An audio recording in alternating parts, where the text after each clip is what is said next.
menteri semua dapat mobil dinas, sampai level bawah camat dapat mobil dinas, padahal tugasnya cuma teken setempel ngono tok dapat mobil dinas.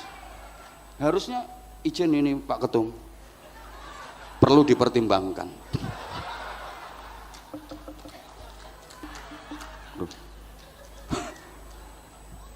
Sama-sama nyuri, lebih bahaya mana? Maling bodoh sama maling pinter?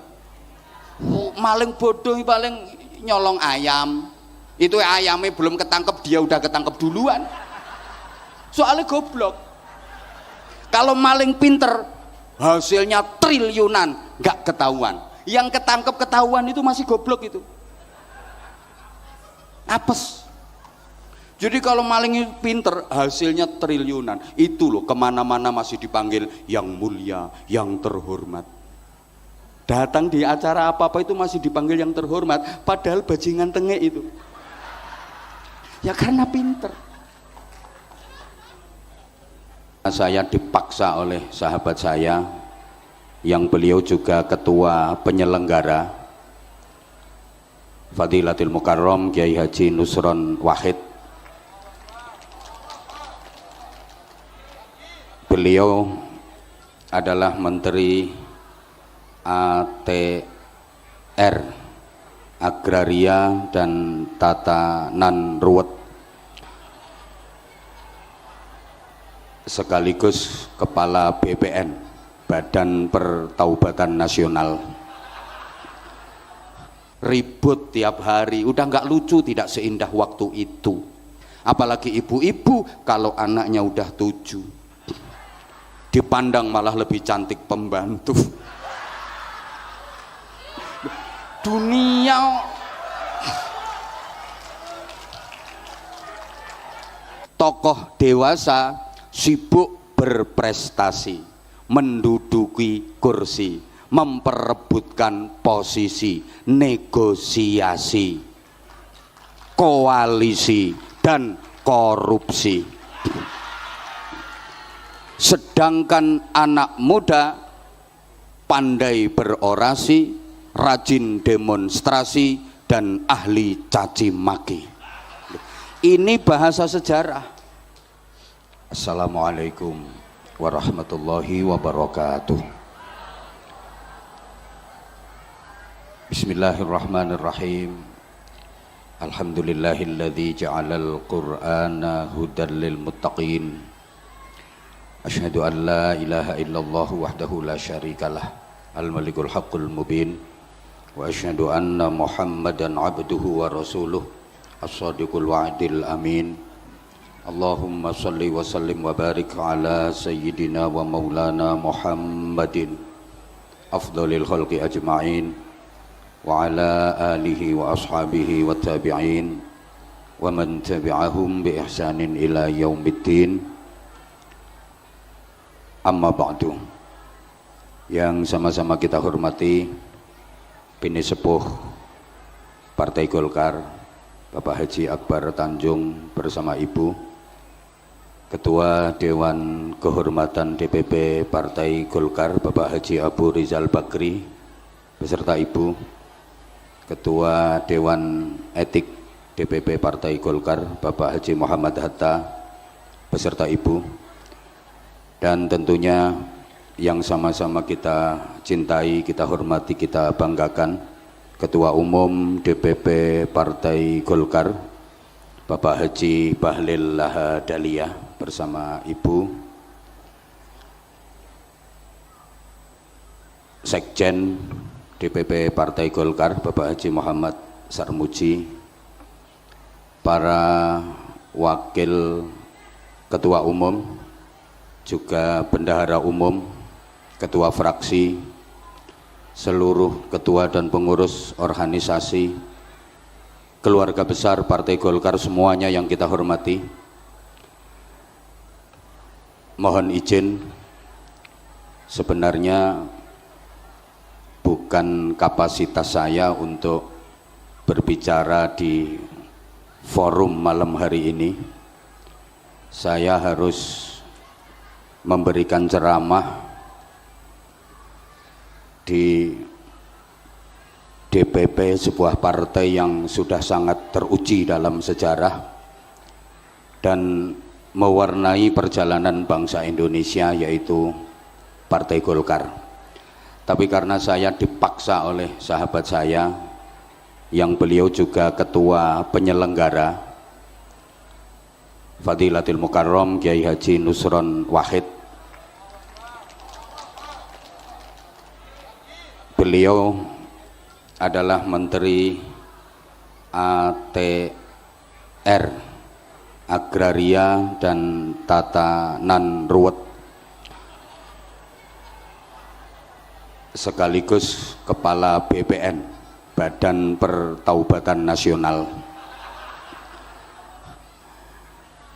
Ini sekaligus momentum yang luar biasa di bulan Ramadan, di event peringatan Nuzulul Quran, setelah Ketua Umum bersama DPP melaksanakan safari Ramadan dengan mengunjungi beberapa pondok pesantren. 60 tahun usia Partai Golkar, ini sejarah yang cukup panjang.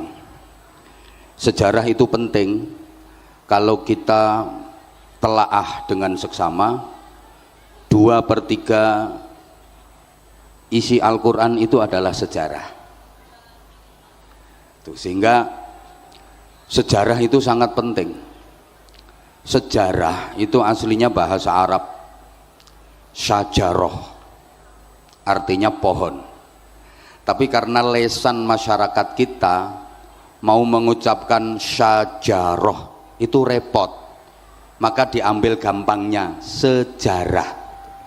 Apalagi orang Jawa, ridho dibaca lilo, khairun dibaca kirun, syukuron syukuran, itu orang Jawa.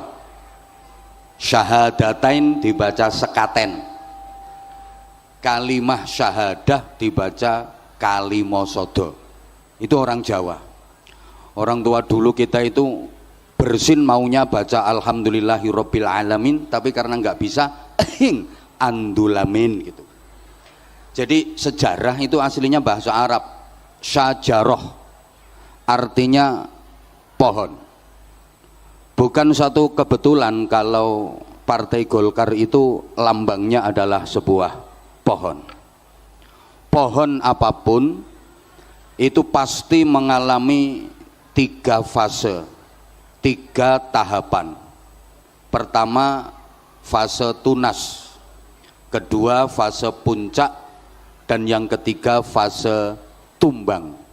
Tunas, puncak, dan tumbang. Kebangkitan, keemasan, dan kehancuran. Perintis, penerus, dan pewaris. Maka sejarah itu memiliki 3 kekuatan yang masing-masing mewakili zamannya. Ada masa lalu, ada masa kini, dan ada masa depan. Dulu, sekarang, dan nanti. Telah, sedang, dan akan. First time, present time, and next time. Masing-masing ada wakilnya. Masa lalu diwakili oleh generasi tua, masa kini diwakili oleh generasi dewasa, dan masa depan diwakili oleh generasi muda. Maka dalam bahasa sejarah, siapakah orang tua? Orang tua adalah manusia masa lalu yang masih tersisa di masa kini, yang sudah tidak banyak harapan di masa depan. Siapakah orang dewasa?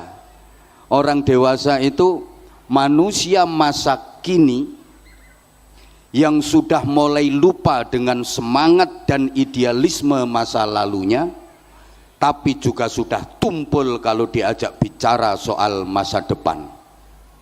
Sedangkan anak muda itu siapa? Manusia masa depan yang sudah hadir di masa kini, tapi belum banyak beban dan pengalaman di masa lalu. Masing-masing ini punya karakter. Orang tua suka bernostalgia. Orang dewasa sibuk dengan realita. Sedangkan anak muda akrab dengan idealita. Maka kakek nenek yang sudah tua kalau didatangi cucunya pasti suka bercerita. Ayah ibu yang dewasa kalau anaknya minta sesuatu alasannya sibuk kerja. Sedangkan anak-anak paling suka kalau ditanya cita-citanya mau jadi apa. Tokoh tua sibuk menulis biografi.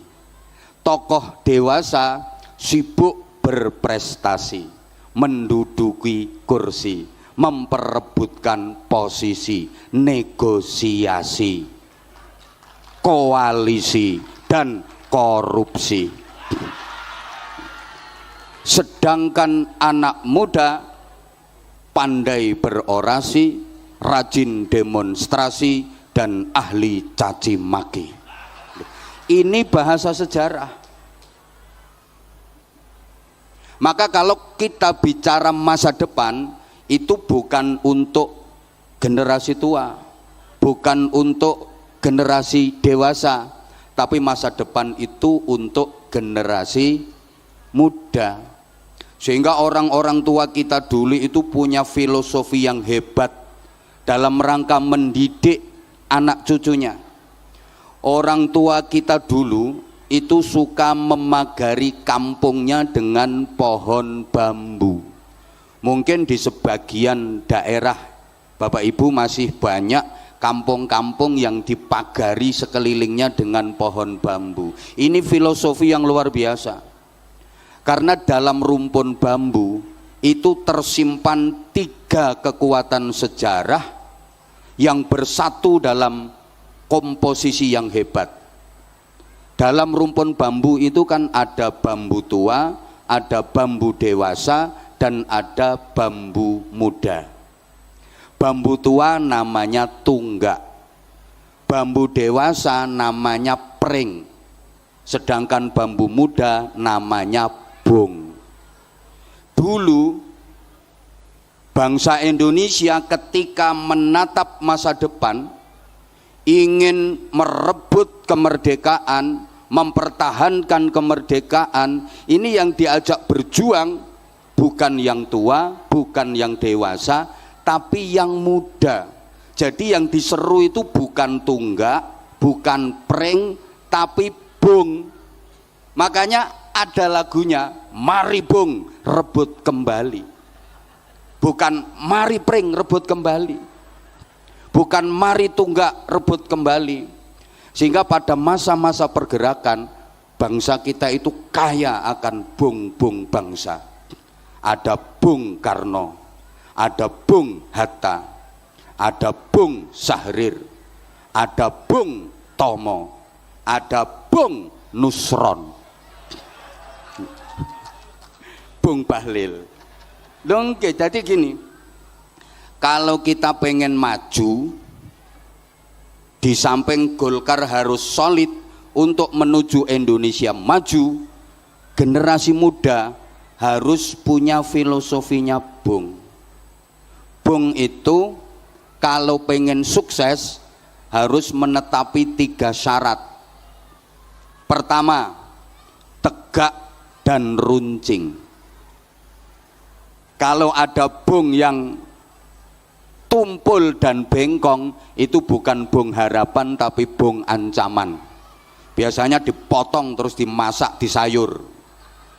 Bung yang sukses itu tegak dan runcing, artinya idealis dan kritis.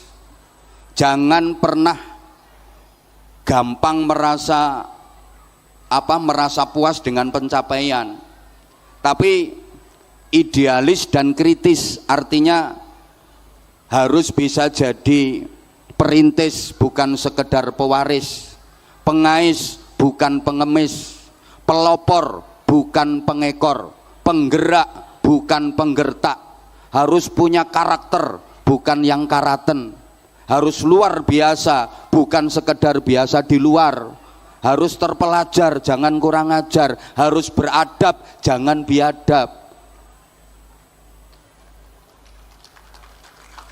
Yang kedua, Bung itu karakternya pengen bisa menyalip siapa saja, pengen bisa melampaui siapa saja.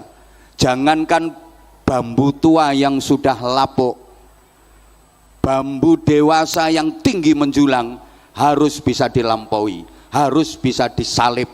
Artinya ya generasi muda itu harus dinamis dan kreatif,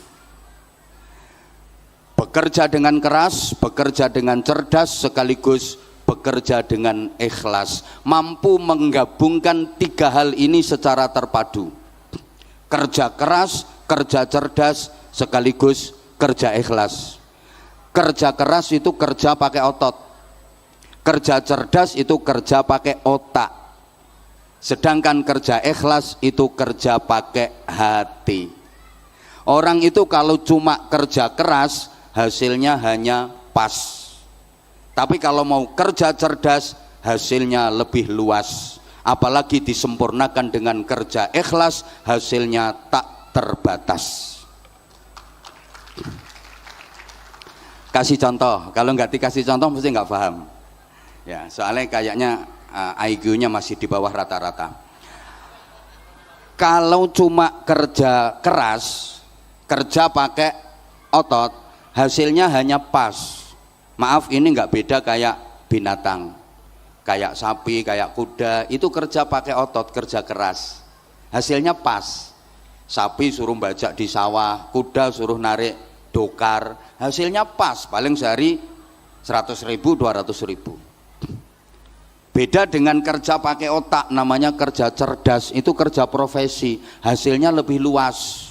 Contoh, dokter, itu kerja profesi.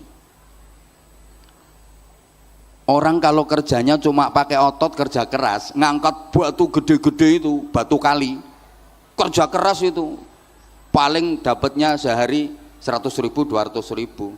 Tapi kalau kerja cerdas, ngangkat batu kecil, sekali angkat bisa dapat 500 juta, karena yang diangkat adalah batu ginjal. Hasilnya lebih luas, apalagi disempurnakan dengan kerja pakai hati, kerja ikhlas, hasilnya tak terbatas. Contoh kiai.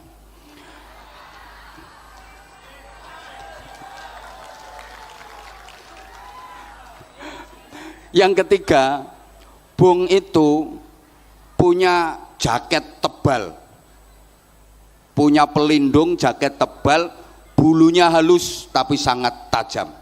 Ini artinya harus eksklusif yang protektif.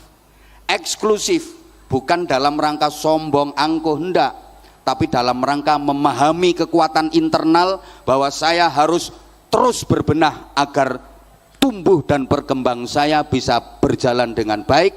Saya harus bisa tumbuh tinggi menjulang, bukan hanya melampaui tunggak generasi tua, tapi saya juga harus bisa melampaui pring generasi dewasa yang sudah tinggi menjulang.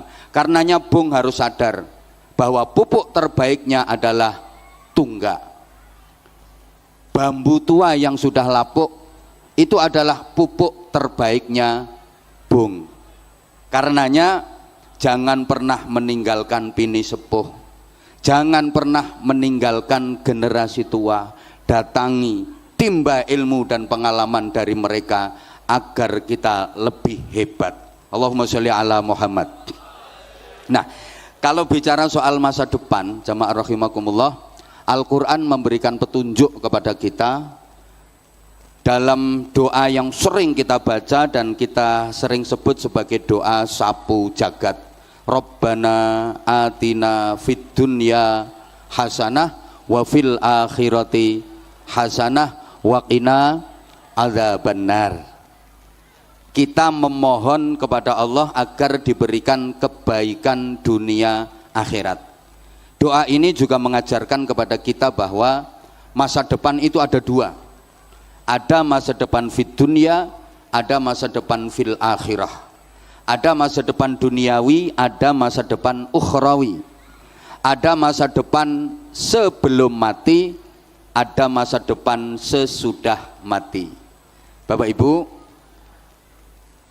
kalau misalnya panjenengan saya ajak bicara dan berpikir soal masa depan, kira-kira yang terlintas di pikiran dan benak panjenengan itu masa depan yang sesudah mati apa masa depan yang sebelum mati? Halo? Biasanya kalau panjenengan berpikir tentang masa depan, itu yang jenengan pikirkan, yang Bapak Ibu planning itu masa depan yang sesudah mati atau masa depan yang sebelum mati? Masa depan akhirat apa masa depan dunia? Kalau yang jawab akhirat itu kayaknya ada bohongnya. Karena kita udah dikritik sama Allah, bal tu'thirunal hayatat dunia.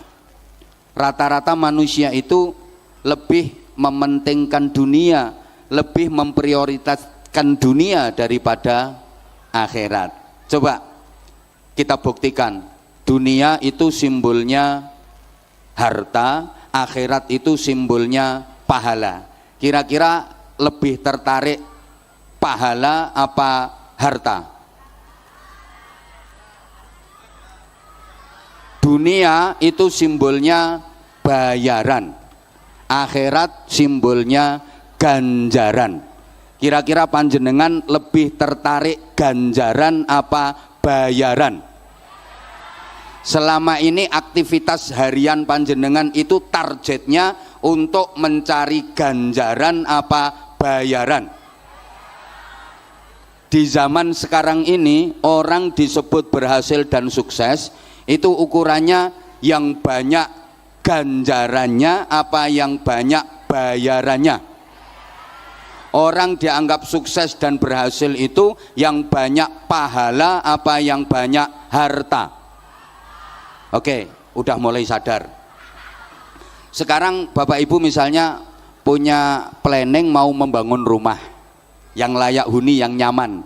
Kira-kira yang di planning itu rumah yang akan ditinggali selamanya atau rumah yang akan ditinggalkan selamanya? Halo?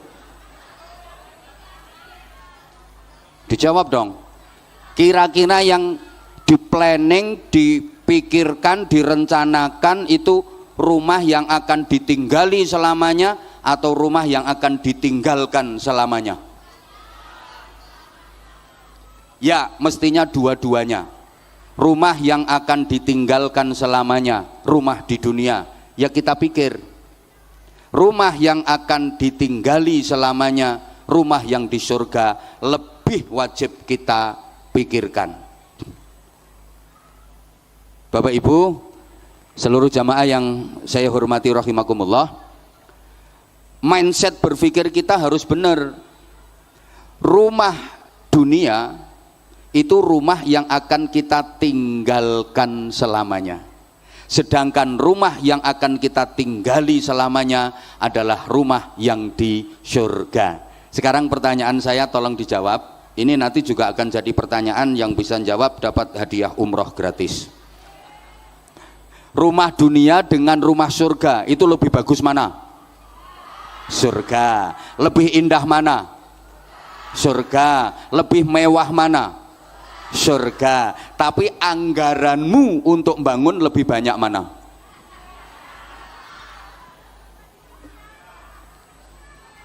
Allah. Coba mari kita berpikir jernih. Rumah dunia semegah apapun, semewah apapun, seindah apapun, itu rumah pasti akan kita tinggalkan selamanya. Kalau sudah ditinggalkan, nggak ada gunanya, nggak ada manfaatnya, nggak bisa membantu, nggak bisa menolong, dan nggak ada yang dibawa serta. Betul? Ada orang ke kuburan bawa cendela, genteng satu aja ndak. Itu sifatnya hanya rumah dinas. Rumah dunia itu sebagus apapun, semegah apapun, seindah apapun, semewah apapun, sifatnya hanya rumah dinas. Boleh kita tinggali selama kita masih punya jabatan. Kayak Menteri ATR dan Kepala BPN, beliau pasti punya rumah dinas. Itu boleh ditinggali beliau selama beliau masih menjabat sebagai menteri. Begitu jabatan purna, rumah dinas harus ditinggalkan hari itu juga tanpa toleransi. Sama, rumah kita yang di dunia ini hanyalah rumah dinas. Boleh kita tinggali, boleh kita pakai selama kita masih menjabat sebagai khalifah fil ardi. Begitu jabatan khalifah fil ardi selesai, inna lillahi wa inna ilaihi rajiun, hari itu juga rumah harus kita tinggalkan tanpa toleransi, kecuali kalau matimu malam hari. Boleh nginep, tapi nggak lama-lama, mentok semalam.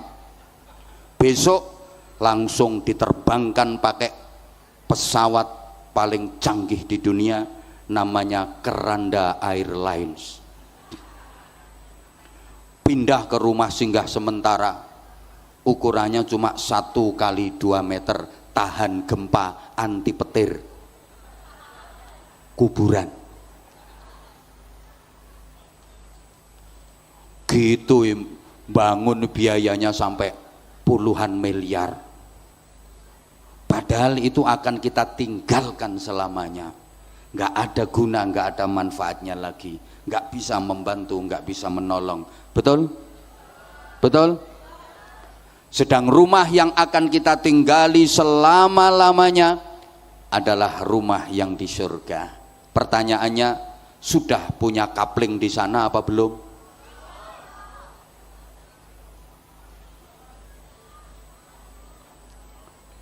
Ya Allah,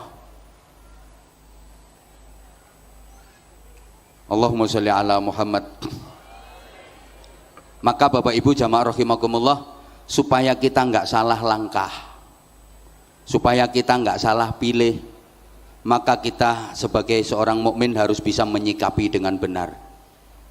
Bagaimana kita menyikapi dunia, bagaimana kita menyikapi akhirat. Ada satu konsep sederhana, wabtaghi fima atakallahu daral akhirah wala tansa nasibaka minad dunya.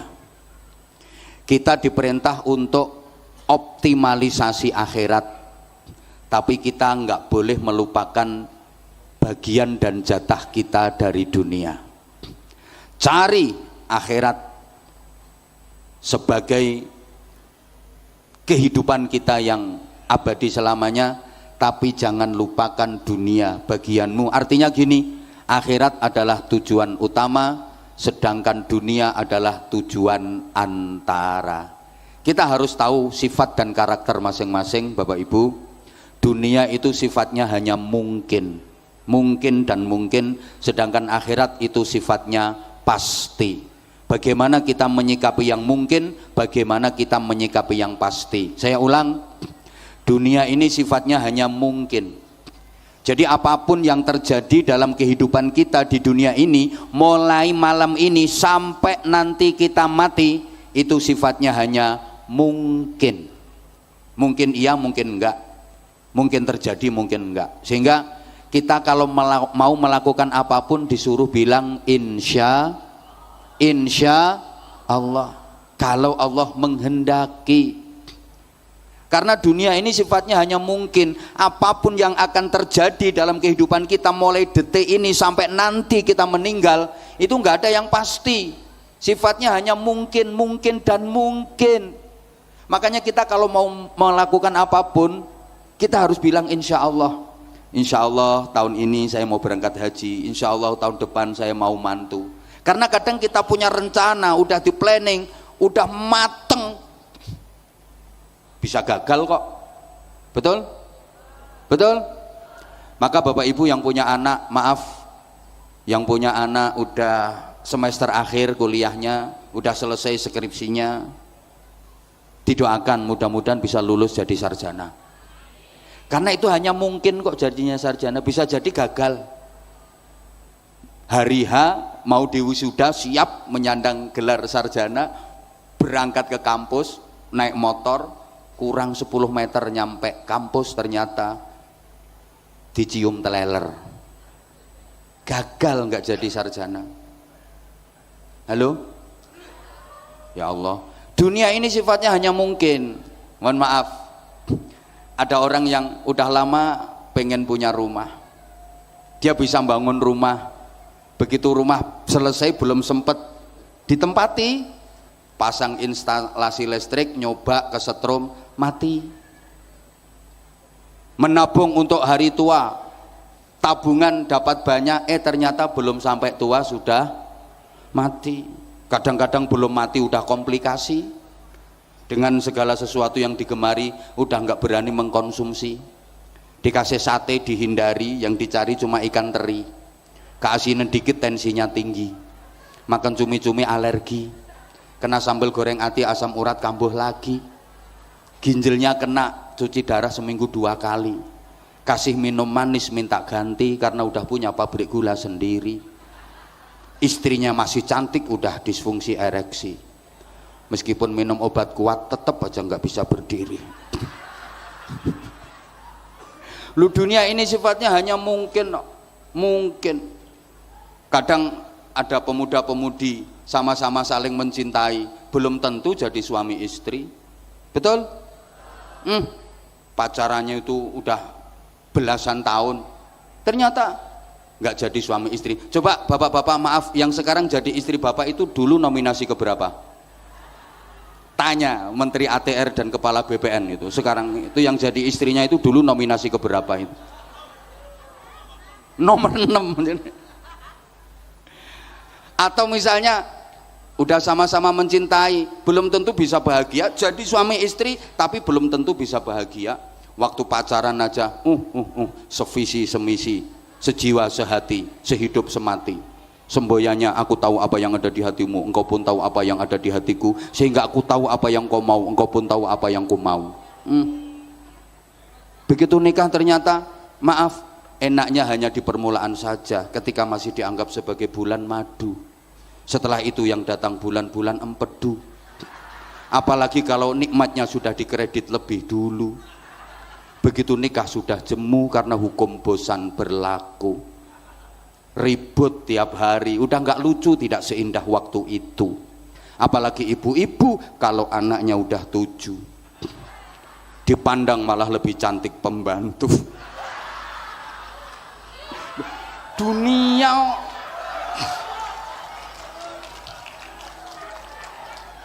ya, dunia ya seperti itu, nggak ada yang pasti, sifatnya hanya mungkin dan mungkin, gitu loh.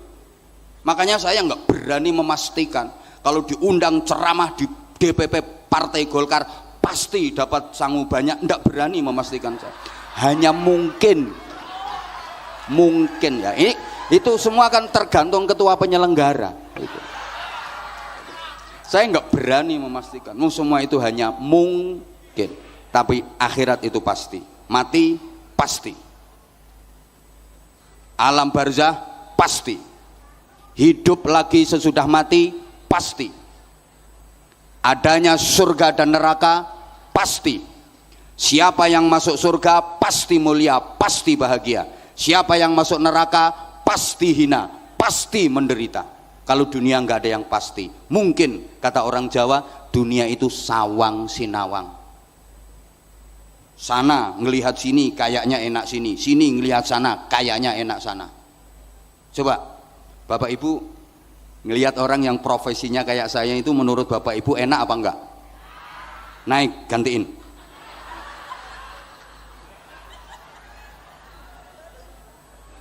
Enak kayak apa? Resikonya besar. Salah ucap bisa viral seluruh dunia. Loh iya, enakan sampean ngaji bisa sambil wis nyantai-nyantai sak genai. Orang itu sawang sinawang. Dipikir jadi menteri itu enak. Kinerjanya dievaluasi, dinilai. Ndak bener, dihujat masyarakat seluruh Indonesia. Makanya saya nggak mau jadi menteri. Saya enakan kayak gini, renes. Kalau ketemu di forum, kiai ketemu menteri, kiai nyangoni menteri, nggak ada perdanya, nggak ada undang-undangnya. Tapi menteri nyangoni kiai wajib ain hukumnya gitu. Ini maksudnya sinergitas antara ulama dengan umara yang udah dilaksanakan oleh ketum tadi. Tadi saya di BCI nguri-uri, beliau itu bahasa Jawanya luar biasa karena punya kamus jalan. Tinggalannya sesepuh yang Partai Golkar itu dekat dengan ulama. Ini penting banget. Tepat yang disampaikan oleh beliau Pak Bahlil tadi bahwa sejarah berdirinya bangsa Indonesia itu nggak lepas dari peran para ulama. Yang itu mensinergitas antara ulama dengan umara. Gini ya, kalau panjenengan cermati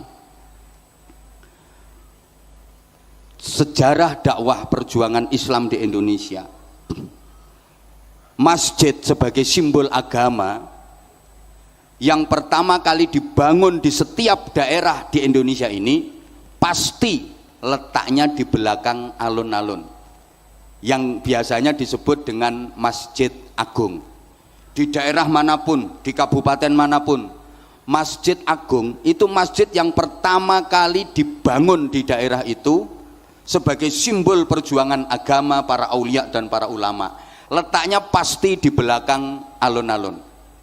Kenapa di belakang alun-alun? Ini filosofinya.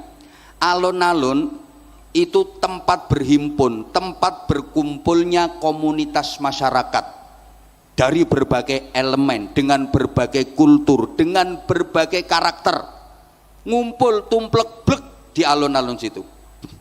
Maka dibangunlah masjid sebagai laboratorium rohani untuk mentarbiyah dan mentaklim masyarakat agar terus melakukan perbaikan menuju kebaikan untuk menjadi yang terbaik. Mbok gak dikatekno. Bisa dilanjut? Ini durasinya berapa Mas Menteri? Tambah 5 menit lagi sampai sahur. Yes, gak apa-apa. Sampean di sini sampai sahur, saya pulang duluan. Oke, maka masjid itu simbol agama, simbol ulama. Tidak jauh dari masjid dibangun pendopo kadipaten sebagai simbol pemerintahan, sebagai simbol umarok atau pemimpin, pejabat. Coba perhatikan, pendopo kabupaten di setiap daerah itu pasti letaknya berdampingan dengan Masjid Agung. Pendopo kadipaten jangan jauh-jauh dari masjid. Ini artinya apa? Umarok, pemimpin, pejabat jangan jauh-jauh dari ulama. Antara umarok dengan ulama, antara pejabat dengan kiai, ini harus gandeng. Makanya kiai itu nggak boleh anti politik, walaupun nggak harus terjun langsung di politik praktis. Harus tahu man la ya'rifis siyasah akalahus siyasah. Siapa yang nggak ngerti politik, dia akan dimakan oleh politik. Engko tak terangno iki, ketoke perlu dijelasno iki. Allahumma sholli ala Muhammad. Allahumma sholli ala Muhammad. Oke, pejabat nggak boleh jauh dari ulama. Supaya apa? Tadi beliau sudah menyampaikan, minta nasihat, minta bimbingan. Karena gini, kalau ada pejabat yang zalim, kalau ada pejabat yang nakal, mengkhianati rakyat, yang nanggung dosa paling besar adalah ulamanya. Nah, karena ulamanya nggak bisa membimbing pejabat, nggak bisa nasihati pejabat. Sebaliknya, kalau ada ulama yang kesulitan ekonomi, susah cari makan, kalau sampai ada ulama yang miskin, yang nanggung dosa paling besar adalah pejabatnya. Lah misalnya pejabat-pejabat bantah, lah ulamanya ndak mau kerja. Lah kalau ulama pertentangan kerja, nanti yang ngajar ngaji, yang bimbing moral akhlak masyarakat siapa? Itu ini yang perlu kita perjuangkan, karena perhatian pemerintah kepada para ulama itu masih kurang. Loh, coba sekarang misalnya masyarakat itu nggak dibimbing moralnya, masyarakat brutal, tiap hari demo, roda pemerintahan nggak mungkin bisa berjalan dengan baik, betul? Betul? Lah siapa yang membina moralitas ulama? Negara, pemerintahan bisa berjalan dengan lancar, bisa berjalan dengan baik, itu karena masyarakatnya mudah dikendalikan, gampang diatur. Lah itu yang mengendalikan, yang mengatur itu para ulama. Tapi sampai hari ini penghargaan pemerintah masih kurang. Nggak ada kiai dapat mobil dinas, itu nggak ada. Menteri semua dapat mobil dinas, sampai level bawah camat dapat mobil dinas, padahal tugasnya cuma teken setempel, ngono tok dapat mobil dinas. Harusnya izin ini Pak Ketum perlu dipertimbangkan. Loh, gini loh maksudnya, ada hal-hal yang tidak bisa dikerjakan oleh ulama, ternyata yang bisa menyelesaikan adalah pejabat. Sebagaimana pejabat tidak bisa melakukan hal yang bisa dilakukan oleh ulama. Maaf ini, saya kasih contoh sederhana mawon, sederhana saja. Misalnya ya, di satu daerah itu ada tempat prostitusi. Masyarakat kan gerah, risih, pengen supaya tempat prostitusi itu bubar. Ulama-ulama ngumpul, istighosah. Ya Allah, bubarkan tempat prostitusi itu ya Allah. Malah rame kalau cuma diistighosai. Terus yang terkenal ampuh doanya itu, ya Allah, PSK penghuni prostitusi itu bikin korengan semua ya Allah. Malah mulus-mulus.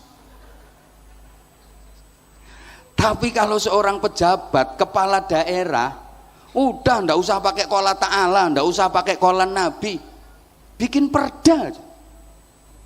Tempat prostitusi itu ditutup selamanya, tanda tangan neret, cetok, selesai.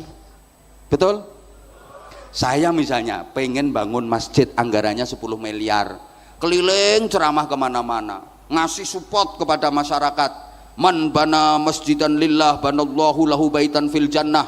Rasulullah bersabda, siapa yang ikut berpartisipasi membangun masjid, Allah akan membangunkan istana megah di surga. Sorban keliling juru saya, kardus keliling juru saya, 10 tahun nggak berdiri masjid. Betul? 20 tahun nggak berdiri masjid. Tapi kalau menteri, ATR kepala BPN,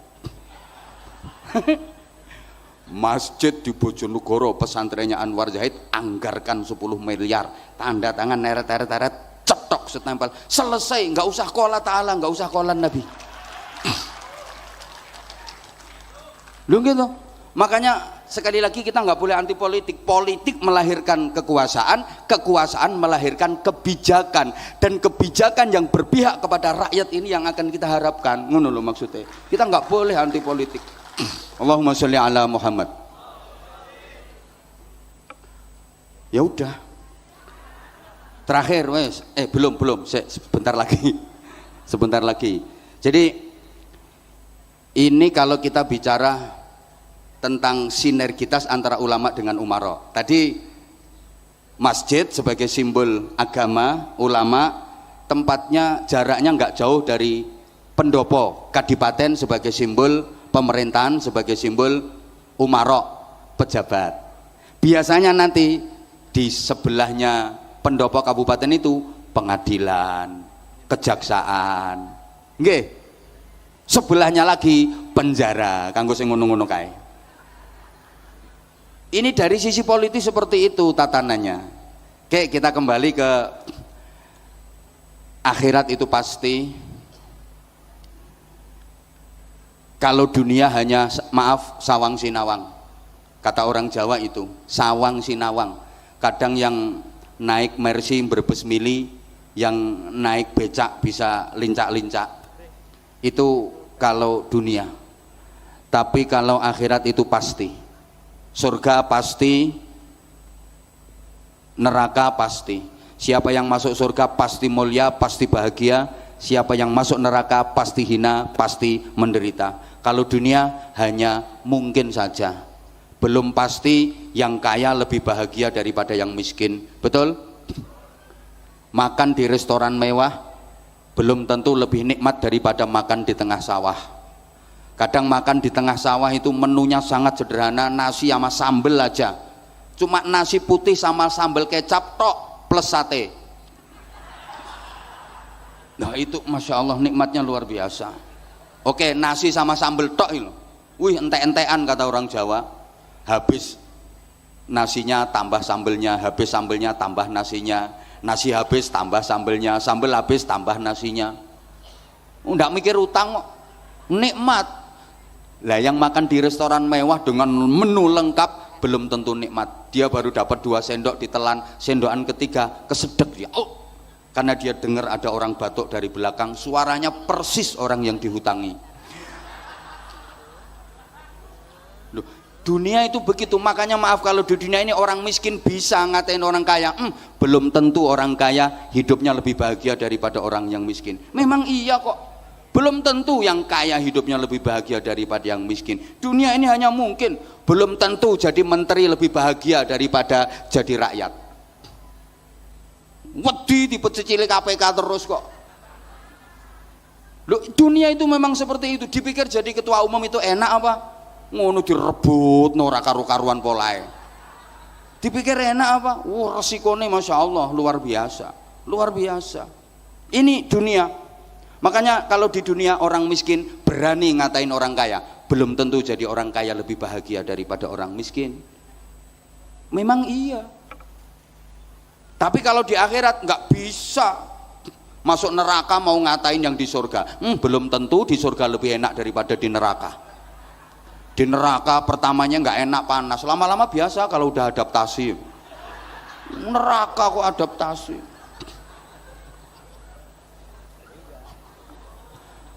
Maka sebagai mukmin yang benar dan baik, kita harus bisa menyikapi bagaimana menyikapi dunia yang hanya mungkin, bagaimana menyikapi akhirat yang pasti. Cari kebahagiaan akhirat yang pasti, tapi jangan lupakan bagianmu di dunia yang itu mungkin. Dunia ini tujuan antara, akhirat tujuan utama. Maka orang mukmin itu seluruh aktivitas hidupnya diniatkan mencari akhirat tapi tidak melupakan dunianya. Allahumma sholli ala Muhammad. Apapun aktivitasnya diniatkan akhirat tapi tidak melupakan dunia. Jadi petani mau pergi ke sawah, bismillah, niatnya pahala akhirat. Nanti panen dapat harta dunia. Paham?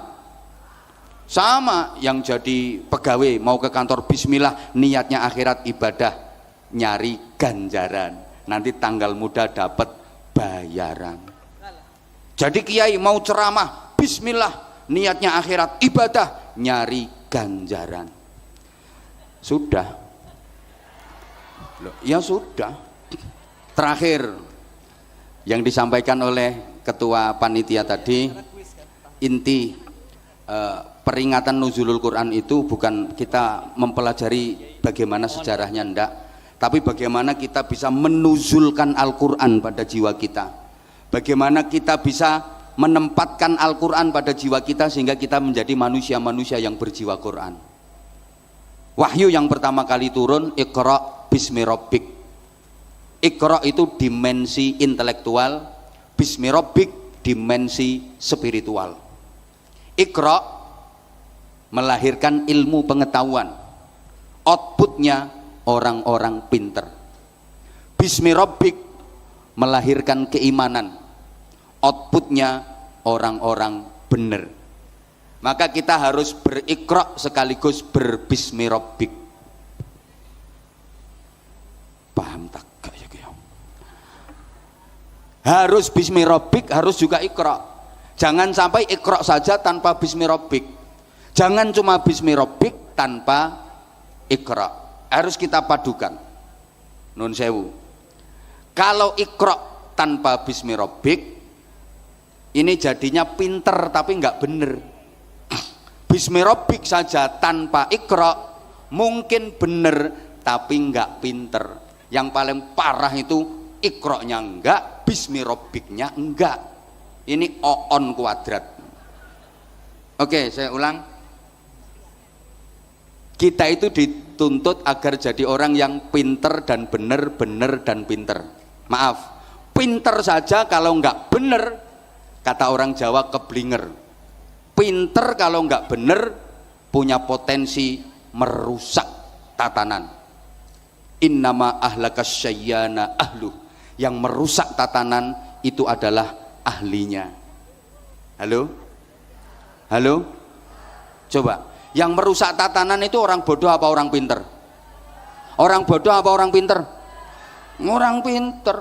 Maaf, yang merusak tatanan itu ya orang yang pinter di bidangnya. Innama ahlakas syayyana ahluh. Yang merusak tatanan itu ahlinya. Maaf, yang merusak hukum di negeri ini adalah orang-orang yang ahli di bidang hukum. Yang merusak perekonomian negeri ini ya orang-orang yang ahli di bidang ekonomi. Gak terima ya wes. Yang merusak perpajakan siapa? Ya orang-orang pajak sendiri. Betul? Ya, maaf. Yang menghabiskan duit negara, jatahnya rakyat, itu orang bodoh apa orang pinter? Orang pinter. Orang bodoh sebenarnya pengen tapi nggak ngerti caranya dan nggak ada kesempatannya. Itu sebenarnya pengen tapi gak duwe kesempatan karo gak roh carane. Maka saya berani bersumpah di malam nuzulul Quran ini, demi Allah, yang merusak hutan di Indonesia ini bukan orang hutan. Demi Allah. Yang merusak laut di negeri ini juga bukan anjing laut.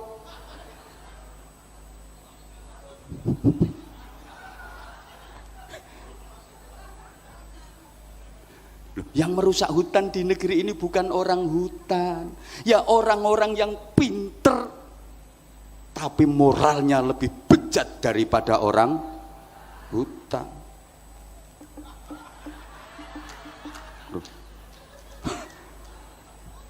Sama-sama nyuri, lebih bahaya mana? Maling bodoh sama maling pinter? Maling bodoh paling nyolong ayam, itu ayamnya belum ketangkep dia udah ketangkep duluan, soalnya goblok. Kalau maling pinter hasilnya triliunan nggak ketahuan, yang ketangkep ketahuan itu masih goblok, itu apes. Jadi kalau maling pinter hasilnya triliunan, itu loh kemana-mana masih dipanggil yang mulia, yang terhormat. Datang di acara apa-apa itu masih dipanggil yang terhormat, padahal bajingan tengek itu. Ya karena pinter. Ajur ya wes. Loh itu pinter kalau enggak bener. Makanya pentingnya bismirabbik itu di sini. Mohon maaf Bapak Ibu, mohon maaf banget. Indonesia ini nggak kekurangan orang pinter. Tiap tahun fakultas-fakultas perguruan tinggi melahirkan orang-orang pinter. Betul? Kita yang kekurangan itu orang bener. Makanya saya sering sampaikan, kalau sekedar pengen pinter di bidang ekonomi gampang. Banyak fakultas ekonomi di mana-mana. Tapi belum ada fakultas kesejahteraan, fakultas kemakmuran, nggak ada. Pengen pinter di bidang pendidikan gampang, banyak fakultas pendidikan, tapi nggak ada fakultas kesabaran. Anakmu kuliahnya di mana? Alhamdulillah keterima di fakultas kesabaran. Banyak fakultas teknik tapi nggak ada fakultas takwa. Betul? Banyak fakultas hukum tapi nggak ada fakultas kejujuran, nggak ada fakultas keadilan. Sehingga jangan heran ada orang yang pakar hukum, ahli hukum, kesandung kasus hukum, jadi maklar hukum, jual beli hukum, wa akhiru da'wahum, dia yang dihukum. Duh, Kalau pengen pinter dakwah gampang, sekarang banyak fakultas dakwah, tapi nggak ada fakultas keikhlasan. Maka jangan heran ada orang ceramah 2 jam yang dibicarakan soal keikhlasan, pulang nggak dikasih apa-apa sama panitia, gerundel. Ya karena dia bukan lulusan fakultas keikhlasan. Maka Pak Menteri, Pak Nusron, mohon dengan sangat hormat, malam ini keikhlasan saya jangan diuji. Ya, karena saya bukan lulusan fakultas keikhlasan. Makanya Bapak Ibu, Bismi Rabbik ini yang melahirkan al-hikmah wal barokah. Kalau Iqra itu melahirkan intelektualitas. Banyak orang sukses jadi tokoh hebat bukan karena Iqra-nya, tapi karena Bismi Rabbiknya. Nih sekedar yang saya sampaikan, mohon maaf ini masih ada undian kuis. Saya mohon dengan sangat kepada pertama beliau Bapak Haji Bahlil Lahaladia selaku Ketua Umum untuk menunjuk salah satu jamaah maju ke depan untuk saya kasih pertanyaan, nanti kalau bisa jawab langsung dapat hadiah umroh gratis.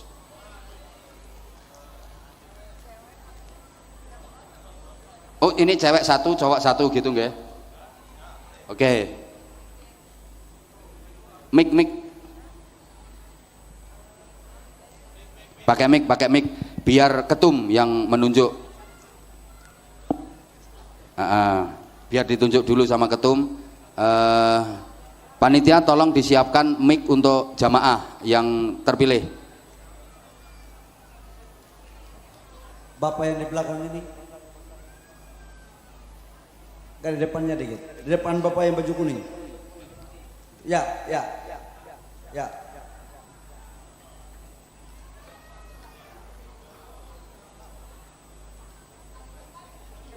Mana? Silakan. Ya boleh Bapak yang maju. sudah ditunjuk untuk maju 2 ke orang depan. Bapak, satunya Ya, jamaah perempuan. ibu ya. Sama ibu. Oke.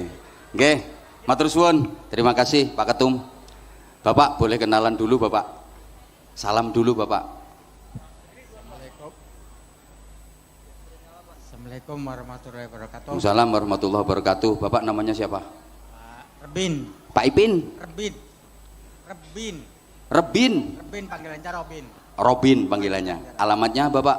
Alamat Mic-nya agak dideketin Bapak. alamatnya Jalan Kamangkesen Ilir Gang 3. Oh jam 3. Belakang sini, belakang sek. Oh belakangnya sini, deket di Iya, sini. iya, jamaah. Tadi ikut sholat tarawih di sini. Tiap malam. Oh, tiap malam di sini. Iya, iya. Berarti jamaah rutin Masjid DPP Partai Golkar ini. Betul. Alhamdulillah, tepuk tangan. Nggak salah pilih Ketua Umum memilih panjenengan Bapak. Oke Bapak, Alhamdulillah. Pertanyaannya gampang Bapak. Pertanyaannya gampang banget. Hah? Jangan susah-susah. Jangan susah-susah. Iya. Ya udah, kalau pertanyaannya jangan susah-susah. Oke. Al-Quran itu terdiri dari 30 juz dan berapa surat? Ini kan peringatan nuzulul Quran. Ya. Al-Quran itu ada 30 juz. Pertanyaannya ada berapa surat? Berapa ya? 30. Ada berapa surat? 30. 10. Mohon maaf Bapak ya, jawabannya masih salah. Kiai, Nggih. Pak Kiai, Ya. Kiai, Nggih, Bapak. Pak Kiai, Ya. saya bantu aja biar beliau yang umroh. Oke.